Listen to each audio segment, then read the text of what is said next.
Recôncavo Baiano, 1858. O ar pesado carregava o cheiro adocicado da cana, misturado ao suor e ao ferro. O engenho Santa Rita da Glória se estendia como uma ferida aberta na terra vermelha, suas plantações intermináveis alimentadas pelo trabalho de mais de 200 cativos. A Casa Grande erguia-se imponente no topo da colina, suas paredes caiadas refletindo o sol escaldante, enquanto embaixo as senzalas se amontoavam como caixões dispostos lado a lado. Se você acredita que algumas histórias precisam ser contadas para nunca serem esquecidas, inscreva-se no canal e deixe sua reflexão nos comentários. Clara tinha 23 anos quando tudo começou. Nascida ali mesmo, naquelas terras ensanguentadas, filha de Joana, uma mulher nagô de olhar firme que morreu quando Clara tinha apenas 8 anos. O pai ela nunca conheceu, embora todos soubessem que seu sangue vinha de algum feitor branco que usara sua mãe como todos usavam as mulheres naquele lugar. Sua pele tinha o tom do bronze polido, seus olhos grandes guardavam a cor do mel escuro, e seus cabelos formavam uma massa de cachos que ela mantinha escondidos sob panos amarrados. Desde criança, aprendera a andar curvada, a evitar olhares, a se fazer pequena. Mas era impossível se tornar invisível. 52 anos, corpo inchado pela cachaça e pela doença que lhe consumia por dentro, o rosto permanentemente vermelho e suado. Aos 15 anos, Clara foi trazida para dentro da Casa Grande. Disseram que seria mucama, que serviria à família. Mas todos sabiam o que aquilo significava. Custódio a transformara em seu brinquedo particular, e Clara aprendeu rapidamente que resistir era inútil. Seu corpo não lhe pertencia, nunca pertencera. 40 anos, 4 filhos e um casamento que era apenas fachada. Filha de aristocratas decadentes, ela crescera acreditando que seu sobrenome e sua pele branca lhe garantiam superioridade sobre todos os demais. Mas agora, olhando seu marido atravessar o pátio em direção às senzalas todas as noites, ela sentia algo corroer suas entranhas. Não era amor pelo marido gordo e doente que mal a tocava há anos. Era algo mais primitivo, mais visceral. Como ousava aquela cativa ser mais bela do que ela? Teodolinda não conseguia comer, não conseguia dormir sem ver aqueles olhos de mel, aquela pele luminosa, aqueles traços que pareciam esculpidos por mãos divinas. E o pior, ela via o modo como Custódio olhava para Clara, o modo como ele nunca olhara para ela. Hermenegildo Silva era o feitor-mor, um homem alto e magro como uma lâmina, com olhos que pareciam pedras cinzentas. Tinha 38 anos e uma reputação que fazia até os outros feitores recuarem. Ele criava instrumentos de tortura, como outros homens criavam ferramentas de trabalho. Uma máscara de ferro com pontas que forçava a boca a permanecer aberta por dias. Um aparelho que esmagava dedos lentamente, osso por osso. Ele não sentia prazer exatamente, mas tampouco sentia nada. Para Hermenegildo, os cativos eram apenas objetos que precisavam ser mantidos sob controle. Genoveva tinha 53 anos e 30 desses anos dedicados à família Albuquerque. Mucama desde os 20, ela conhecia cada canto da Casa Grande, cada segredo sussurrado nos corredores. Seu corpo estava marcado pelas décadas de abuso quando mais jovem, seu rosto vincado por linhas profundas de amargura. Quando Clara chegou à Casa Grande, Genoveva sentiu algo se retorcer em seu peito. Ali estava tudo que ela um dia fora e nunca mais seria. Juventude, beleza, possibilidades. O ódio que cresceu em seu coração não tinha nome. Aurélio, 26 anos, filho mais velho de Custódio e Teodolinda, herdara a crueldade paterna sem a astúcia. Alto, de ombros largos, ele se movia pela fazenda como quem possui o mundo, e de fato possuía ou possuiria em breve. Ele observava Clara desde que ela fora trazida para a Casa Grande, seus olhos seguindo cada movimento dela. Mas Clara aprendera a desaparecer quando ele se aproximava, a se tornar sombra. Essa rejeição silenciosa transformara o desejo de Aurélio em algo mais sombrio.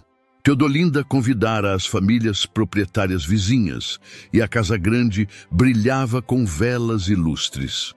Clara servia vinho aos convidados, quando Teodolinda se levantou, sua voz cortando as conversas.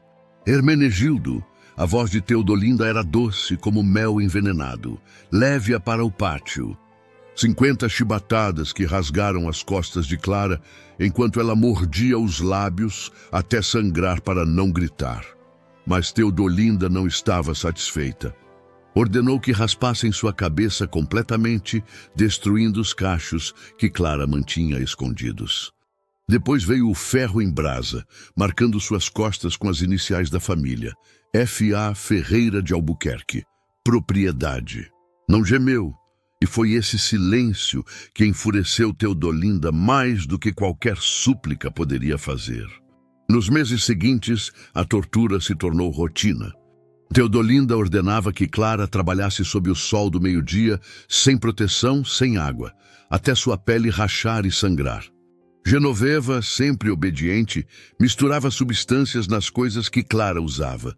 O sabão queimava seu rosto, deixando manchas e feridas. A comida que lhe davam estava sempre azeda, a água sempre suja. Clara emagreceu até seus ossos se tornarem visíveis sob a pele. Mas Custódio ainda a procurava. Quando Teodolinda descobriu, através dos relatos sussurrados de Genoveva, que o marido ainda violava Clara nas senzalas, algo se rompeu, definitivamente dentro dela.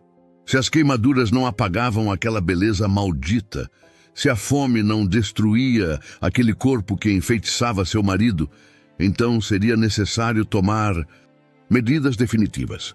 Clara dormia exausta no chão de terra batida quando mãos fortes a arrastaram. Ela foi amarrada ao tronco no centro do pátio, seus pulsos sangrando contra as cordas. Sob a luz fria da lua, Teodolinda se aproximou, segurando uma navalha.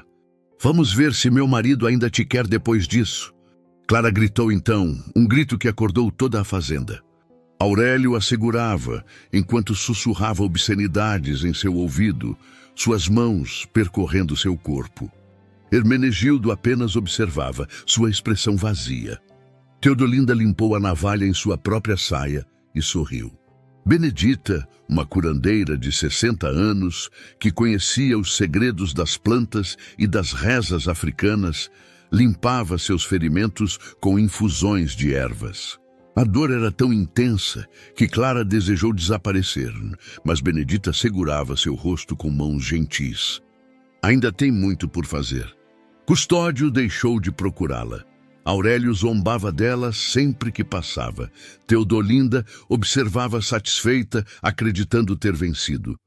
Mas algo havia mudado em Clara. Todos acreditaram que ela estava quebrada, mas internamente Clara observava, estudava, aprendia. Pela primeira vez em sua vida, ela entendia uma verdade simples. Enquanto aquelas pessoas estivessem vivas, ela nunca seria livre. E sua beleza destruída não importava mais, porque beleza não era poder. Poder era paciência, inteligência, vingança. Benedita percebeu a mudança nos olhos de Clara e começou a ensinar. "Esta planta aqui", ela sussurrava enquanto moíam ervas na senzala, "mata devagar, faz a pessoa ver coisas que não existem. E esta outra paralisa, mas deixa a mente acordada, sentindo tudo. Tintura de trombeteira. Comigo ninguém pode. Datura, jurema. Cada planta tinha seu propósito, cada dosagem seu efeito. Benedita nunca perguntou por que estava ensinando aquilo. Algumas coisas não precisavam ser ditas. Clara fingia estar destruída, mas cada dia que passava era um dia a mais de preparação. Ela começou a reconquistar a confiança de Genoveva, fingindo admirá-la, pedindo conselhos, fazendo-se de submissa e grata. Genoveva, carente de qualquer forma de afeto, aceitou aquela atenção como uma flor aceita a água. Através dela, Clara voltou a ter acesso à casa grande, à cozinha, às rotinas da família. Clara começou devagar. Pequenas quantidades de semente de mamona moída em sua comida, doses tão mínimas que causavam apenas desconforto intestinal. Mas o veneno se acumulava. Paralelamente, ela colocava tintura de trombeteira em sua cachaça, apenas algumas gotas por vez. Os efeitos começaram sutis. Hermenegildo tinha dores de estômago constantes, depois vieram as alucinações. Ele via cobras onde não havia nenhuma. Acordava gritando no meio da noite, suado, atacando sombras. Hermenegildo, o Homem de Ferro, estava enlouquecendo. Ele gritava que havia conspirações, que os cativos estavam tramando contra ele. Em seus delírios, confessava coisas terríveis, crimes que cometera, pessoas que torturara até o fim. Clara observava tudo de longe, adicionando mais tintura quando necessário, ajustando as doses. 3 meses depois, Hermenegildo estava completamente perdido. Numa manhã, durante um surto particularmente violento, ele atacou o custódio com um facão, ferindo-o superficialmente antes de ser dominado por outros. Homens trancaram-no no celeiro. Naquela noite, Clara preparou uma mistura especial, uma combinação de plantas que paralisava os músculos, mas mantinha a mente consciente. Ela entrou no celeiro silenciosamente e forçou o líquido pela garganta de Hermenegildo. Reconheceu seus olhos de mel entre as cicatrizes e entendeu. Quando encontraram Hermenegildo na manhã seguinte, ele estava pendurado por cordas que ele mesmo amarrara, seus olhos ainda abertos, fixos num ponto invisível. Todos acharam estranho que um homem pudesse se enforcar com as próprias mãos amarradas, mas atribuíram à loucura. Apenas Clara sabia que ele estivera consciente durante todo o processo, sentindo seu corpo executar movimentos que sua mente não comandava, incapaz de gritar, incapaz de parar.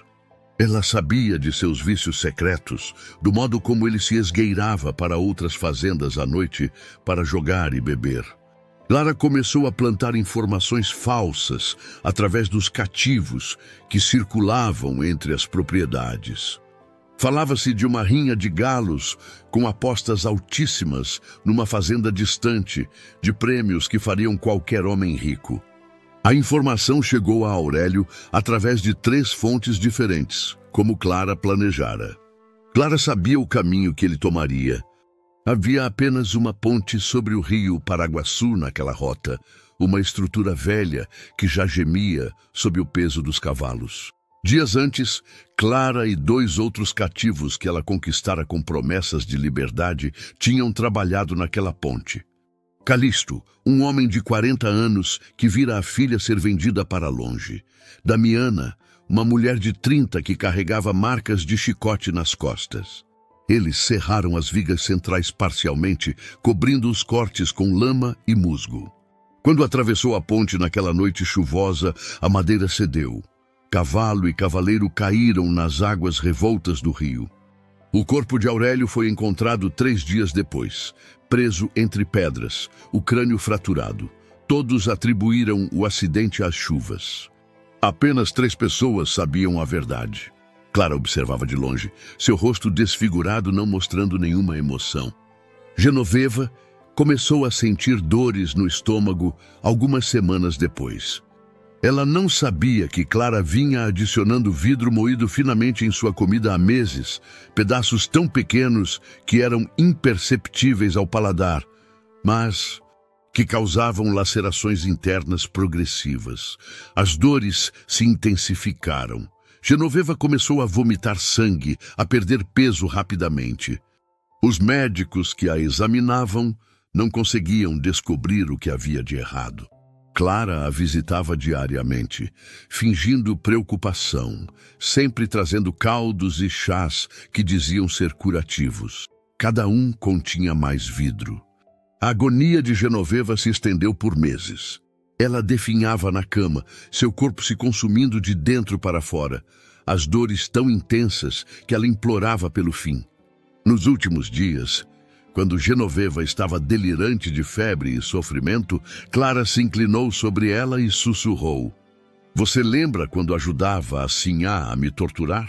Quando colocava aquelas substâncias no meu sabão para queimar minha pele? Eu lembro. E foi você quem me ensinou que confiança é uma arma perigosa." Horas depois, seu sofrimento terminava. A ferida de Hermenegildo infeccionara. Sua sífilis estava em estágio avançado e a perda do filho o devastara. Ele passava os dias bebendo e gritando, sua mente já afetada pela doença. Foi nesse momento que Benedita foi chamada para cuidar dele. Os médicos brancos já haviam desistido. Banha de porco misturada com suco de comigo ninguém pode. Uma planta tão tóxica que um simples toque nas folhas causava queimaduras. Benedita aplicava o remédio diariamente nas feridas abertas de Custódio, explicando que era medicina africana poderosa. O veneno foi absorvido lentamente. Custódio começou a ter convulsões, vômitos incontroláveis. Em seus momentos de lucidez, ele gritava que via Clara em todos os cantos, que ela estava vindo buscá-lo. Os outros achavam que era delírio da doença. Apenas Clara sabia que não era. Numa manhã, encontraram Custódio contorcido na cama, seus olhos arregalados fixos no teto, sua boca aberta num grito silencioso. O homem que violentara dezenas de mulheres havia partido em terror absoluto. Teodolinda estava sozinha agora. Seu marido havia partido, seu filho primogênito também, os servos mais leais já não estavam mais ali. A fazenda estava em caos. Os filhos mais novos, ainda adolescentes, não tinham capacidade para administrar aquelas terras imensas. Os credores começavam a cercar a propriedade como urubus sobre uma carcaça. Mas Clara não queria apenas que Teodolinda partisse. Ela queria que a Sinhá perdesse tudo antes, que sentisse cada pedaço de sua vida desmoronar, que experimentasse o desespero completo. Clara começou com os rumores, e Clara usou essa rede como uma teia invisível. Através de conversas sussurradas, de palavras plantadas cuidadosamente, os rumores começaram a se espalhar pela região.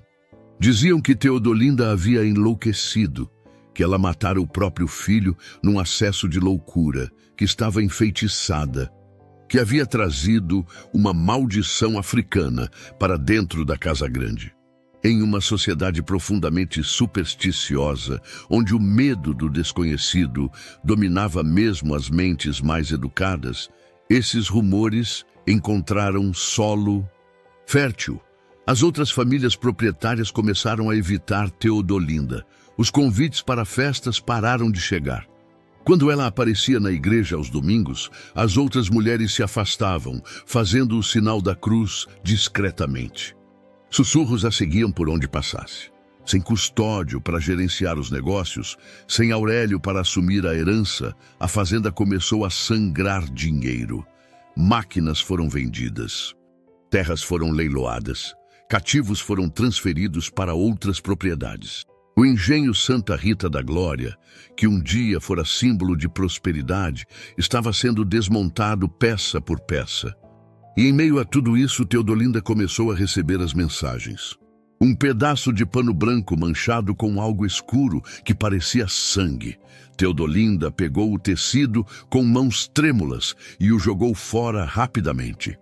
Na manhã seguinte havia outro, e outro, sempre na mesma porta, sempre com as mesmas manchas escuras. Figuras toscas feitas de trapos velhos, com alfinetes espetados no peito, na cabeça, nos olhos. Teodolinda as encontrava em lugares impossíveis. Dentro de seu armário, debaixo de seu travesseiro, flutuando na bacia onde lavava o rosto. Ela mandava queimá-las, mas sempre apareciam mais. Os desenhos começaram na terceira semana, rabiscados em carvão nas paredes externas da Casa Grande, figuras humanas sendo açoitadas. Mulheres com o rosto cortado, crianças caindo de pontes. Teodolinda mandava lavar as paredes, mas na manhã seguinte os desenhos estavam de volta, às vezes nos mesmos lugares, às vezes em novos cantos. Teodolinda parou de dormir. Ela trancava as portas e janelas, mas ainda assim as mensagens chegavam. Começou a gritar para os servos restantes, acusando-os de conspiração, mas todos juravam que não sabiam de nada. E realmente não sabiam. Clara trabalhava sozinha, entrando e saindo da casa grande como um fantasma, usando os caminhos secretos que conhecia de anos, servindo naquelas paredes, nas sombras dos corredores, sempre seguindo, nos pesadelos que a atormentavam quando finalmente conseguia dormir por alguns minutos. Clara estava sempre ali, seu rosto cicatrizado, seus olhos de mel fixos nela.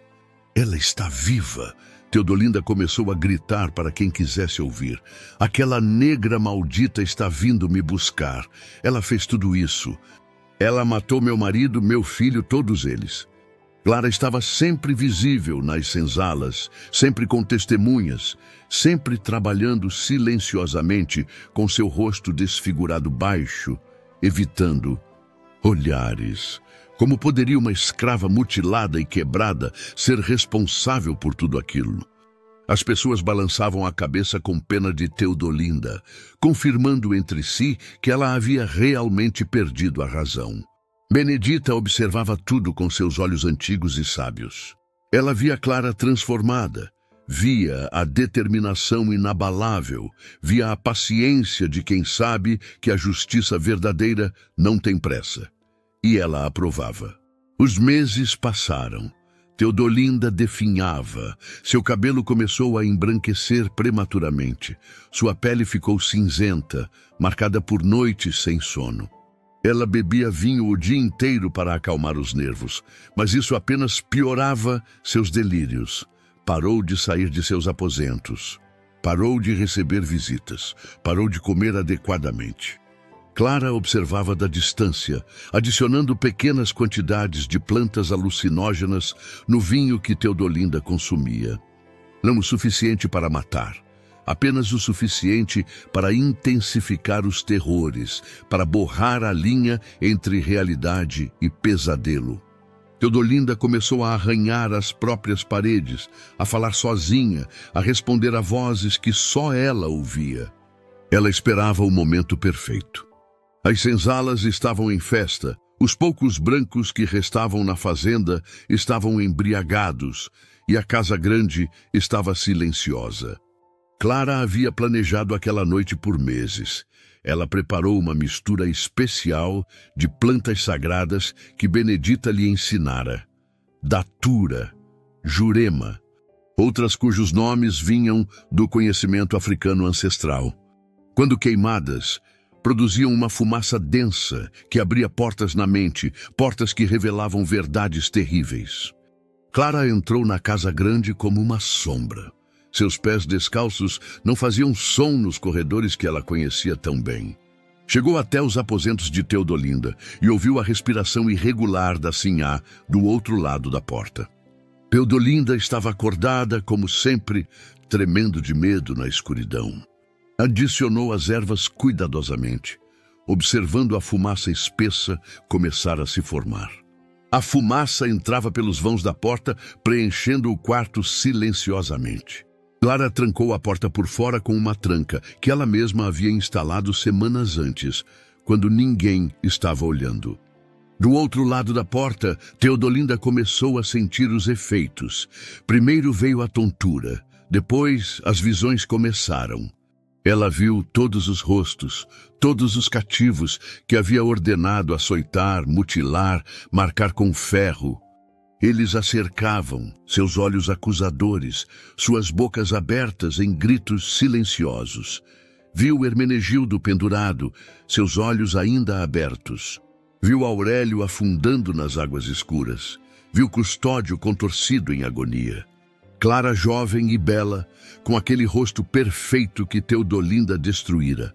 Clara com o rosto cortado, sangue escorrendo pelas cicatrizes. Clara curada, As cicatrizes transformadas em marcas de poder. Todas as claras a cercavam, a julgavam, a condenavam. Arranhou o próprio rosto até sangrar, tentando apagar as visões. Puxou os próprios cabelos em mechas inteiras. Rasgou suas roupas finas, aquelas que sempre usara para demonstrar sua superioridade. Ela via seus próprios pecados refletidos em espelhos infinitos, cada reflexo mostrando uma versão mais monstruosa de si mesma. Quando o sol começou a nascer, Clara abriu a porta. Seus olhos estavam vazios, fixos em algo que só ela podia ver. Seu rosto estava coberto de arranhões sangrentos. Seu cabelo estava em mechas irregulares, onde ela havia arrancado. Suas roupas estavam em trapos. Ela balançava para frente e para trás, emitindo um som baixo e contínuo, como um animal ferido. Ajoelhou-se ao lado da sinhá que um dia a torturara. Por um momento, apenas observou aquela criatura destruída que antes era uma mulher poderosa. Então Clara falou, sua voz baixa e clara. Aquela que a senhora usou para satisfazer seu ódio e seu ciúme. A senhora destruiu meu rosto porque não suportava que uma cativa fosse mais bela. Mas a senhora esqueceu algo importante, sinhá. A senhora podia possuir meu corpo, podia marcar minha carne, podia até destruir meu rosto. Mas nunca possuiu minha alma, e foi minha alma que destruiu a senhora. Um espelho pequeno, emoldurado em madeira simples. Ela colocou o espelho na mão inerte de Teodolinda e gentilmente virou o rosto da sinhá para que ela pudesse ver seu próprio reflexo. Teodolinda olhou. Ria e ria, lágrimas escorrendo pelos arranhões em seu rosto, seu corpo sacudindo com a força daquela gargalhada demente. Clara se levantou calmamente, deixou a porta aberta e saiu. Foram os servos que encontraram Teodolinda horas depois, ainda rindo, ainda segurando o espelho, seus olhos completamente vazios de qualquer centelha de humanidade. Chamaram um médico que chamou outros médicos que finalmente decidiram que não havia nada que pudessem fazer. Teodolinda foi levada para um hospício em Salvador, uma instituição sombria, onde pessoas como ela eram trancadas e esquecidas. Ali, ela passaria o resto de seus dias, presa em sua própria mente, vendo Clara em cada sombra, ouvindo sua voz em cada sussurro. Às vezes ria, às vezes gritava, mas nunca mais voltou a ser humana. Ela existia nada mais que isso, uma casca vazia que respirava. Com a família senhorial destruída e a fazenda completamente falida, os cativos foram dispersos. Alguns foram vendidos para propriedades vizinhas. Outros simplesmente fugiram na confusão. Ninguém se importava mais em persegui-los. O engenho Santa Rita da Glória foi leiloado por partes, suas terras divididas, seus edifícios abandonados. Benedita já abraçou antes de ela partir, colocando em suas mãos um saquinho de pano contendo ervas e sementes. Para o caminho, ela disse. E para que você nunca esqueça quem é. Clara beijou a testa da velha curandeira e seguiu para a escuridão. Alguns dizem que ela fugiu para o quilombo do Urubu, nas matas profundas do Recôncavo. Lá, entre outros fugitivos, ela teria encontrado finalmente a liberdade. Outros juram tê-la visto anos depois, vivendo em uma comunidade de libertos, no sertão, ensinando outras mulheres os segredos que aprendera, ajudando-as a se defender. De senzala em senzala, de fazenda em fazenda, de boca em boca, a história de Clara das cicatrizes. A mulher que tinha a beleza destruída, mas que transformou suas cicatrizes em símbolo de resistência. A mulher que provou que os poderosos não eram intocáveis, que a opressão carregava em si as sementes de sua própria destruição. Mães contavam para suas filhas, avós sussurravam para seus netos. A história mudava um pouco a cada vez que era contada. Ganhava detalhes novos, perdia outros. Alguns diziam que Clara tinha poderes místicos. Outros que ela fizera pactos com os orixás. Mas todos concordavam no essencial. Clara não se curvou. Clara não quebrou. Clara esperou, planejou e executou sua vingança com uma precisão que beirava o impossível. As cicatrizes, que deveriam tê-la marcado como inferior, tornaram-se seu símbolo de poder. Em uma sociedade que julgava mulheres pela aparência, Clara provou que havia algo mais valioso do que beleza: vontade, determinação, a recusa absoluta de aceitar a injustiça como inevitável. Quando a abolição finalmente chegou em 1888, 30 anos depois daqueles eventos, muitos dos que conheceram Clara ainda estavam vivos. Eles se reuniam nas celebrações de liberdade e contavam sua história. Os mais jovens ouviam com olhos arregalados. Os mais velhos choravam, lembrando-se. Perguntavam se era realmente necessário celebrar vingança, se não seria melhor falar de perdão e reconciliação. Mas os libertos apenas os olhavam com expressões cansadas. Vocês falam de justiça, porque sempre tiveram acesso a ela.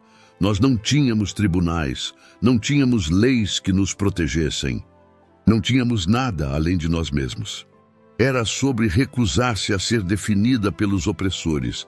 Era sobre transformar dor em poder. Era sobre sobreviver quando a sobrevivência parecia impossível.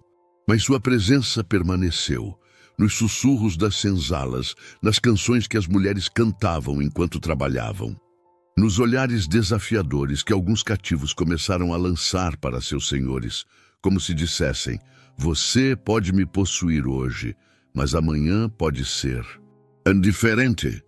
Porque a história de Clara ensinava algo perigoso: que nenhum poder é absoluto, que toda tirania contém sua própria destruição, que aqueles que são pisoteados podem se erguer. Quando estava no leito prestes a partir, os mais jovens da comunidade se reuniram ao seu redor. Perguntaram se a história de Clara era verdadeira, se tudo aquilo realmente acontecera. Benedita sorriu, seus olhos ainda brilhantes apesar da idade. A verdade do coração, a verdade do que precisa ser lembrado. Clara existiu, o que ela fez, como fez, por que fez. Isso cada um carrega em seu próprio coração. O importante é que ninguém esqueça, nós nunca fomos as coisas que eles diziam que éramos. Sempre fomos humanos, e humanos não quebram. Podem ser vergados, feridos, marcados, mas não quebram. A escravidão terminou. Embora suas marcas permanecessem, as fazendas foram abandonadas, a terra redistribuída, as senzalas desmoronaram. O engenho Santa Rita da Glória tornou-se apenas ruínas, cobertas por vegetação. Mas em comunidades afro-brasileiras, especialmente na Bahia, a história de Clara das Cicatrizes continuou viva. Ela aparecia em músicas de candomblé, em histórias contadas nas rodas de capoeira, em conversas sussurradas entre mulheres que enfrentavam seus próprios opressores. Clara se tornou mais que uma pessoa. Tornou-se um símbolo, um lembrete, uma promessa. E sua maior vingança não foi o que fez com Teodolinda, Custódio, Hermenegildo ou Aurélio. Sua maior vingança foi sobreviver na memória coletiva. Foi provar que os opressores são esquecidos, mas os resistentes são lembrados. Foi mostrar que as cicatrizes podem ser transformadas em coroas. Há quem diga que em noites de lua cheia no recôncavo baiano, se você passar pelas ruínas do antigo engenho Santa Rita da Glória, pode ouvir uma voz de mulher cantando. Uma canção em língua africana, antiga e poderosa, e se você olhar para as sombras, pode ver o brilho de olhos cor de mel. Mas isso é apenas lenda. O que não é lenda é isto: Clara existiu, Clara sofreu, Clara resistiu e Clara venceu. Não da maneira que o mundo considera vitória, mas da maneira mais importante: ela se recusou a desaparecer. As cicatrizes em seu rosto, que deveriam ter sido sua marca de vergonha, tornaram-se seu emblema de glória. Cada queloide grosso e escuro era uma prova de que ela sobrevivera. Cada linha desfigurada era um testemunho de que a beleza externa é passageira, mas a força interna é eterna. E quando Teodolinda finalmente partiu naquele hospício em Salvador, 20 anos depois, ainda louca, ainda vendo Clara em cada canto, ela levou consigo uma verdade que nunca pôde aceitar, que havia criado sua própria destruição, que ao tentar apagar a luz de outra pessoa, apenas revelara sua própria escuridão. Veio através da paciência infinita de uma mulher que transformou sua vulnerabilidade em arma, que estudou seus inimigos como um general estuda o campo de batalha, que esperou o momento certo com a serenidade de quem sabe que o tempo está do seu lado. Clara das Cicatrizes nos ensina que a vingança, quando é necessária, não precisa ser impulsiva. Pode ser fria, calculada, perfeitamente executada. E que, às vezes, a maior vitória não é tirar a vida de alguém, mas tirar sua razão de viver. Esta é a lenda que permanece, e cada vez que é contada, Clara vive novamente.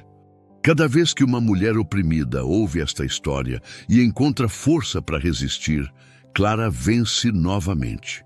Cada vez que alguém se recusa a ser quebrado pela injustiça, Clara sorri de algum lugar além do tempo.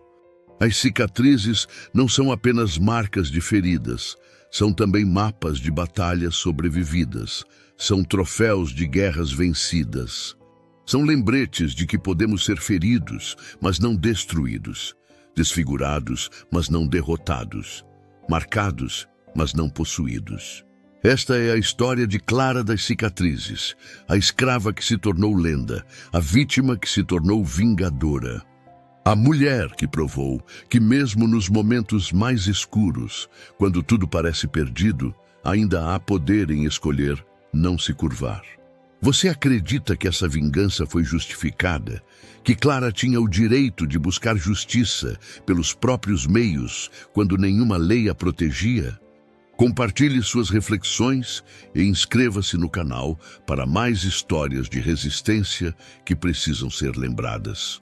Porque lembrar é também uma forma de justiça.